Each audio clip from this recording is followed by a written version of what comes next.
কোজাগরী লক্ষ্মী পুজোর অনেক অনেক শুভেচ্ছা আমার সকল বন্ধুদের। বাড়িতেই আমি ছোট্ট করে মায়ের পূজাটা করলাম। তোমাদের একটা ব্লগে দেখিয়েছিলাম আজকে সকালে সমস্ত কিছু ফল ফুল কিনে নিয়ে এসেছি, মিষ্টি কিনে নিয়ে এসেছি।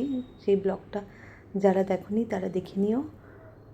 তো সন্ধেবেলাতেই মায়ের পূজা করেছি, দেখো আমার মতো করে ছোট্ট করে করেছি। তো আমাদের যে পূজাটা হয় লক্ষ্মীনারায়ণ পূজা, সেটা রাস পূর্ণিমার পরে হয়।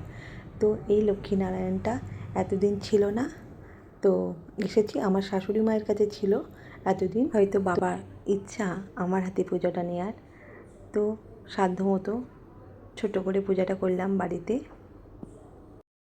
এত বছর ধরে আমার শাশুড়ি মা নিজের বাড়িতেই পূজাটা করছিল।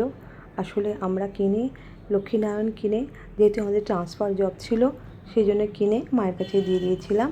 তো এখানে আসার পর তো এই প্রথমবার আমি বাবাকে এনে পুজো করছি, মাকে পুজো করছি। তো নিজের মতো করে ছোট্ট করে করলাম পূজাটা। আর আমাদের আসল লক্ষ্মীনারায়ণ পূজা হয় রাস পূর্ণিমার পরে হয়।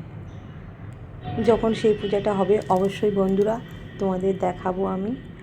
তো ছোট্ট করে এটা করলাম, তো কেমন লাগলো অবশ্যই বলো। প্রত্যেকদিন সন্ধেবেলায় তুলসী তলায় ধূপবাতি দেওয়া হয়, আর মায়ের পুজো যেটা মন থেকে অন্তর থেকে করবে সেটাই হচ্ছে আসল, ছোটো বড় বলে কিছু হয় না।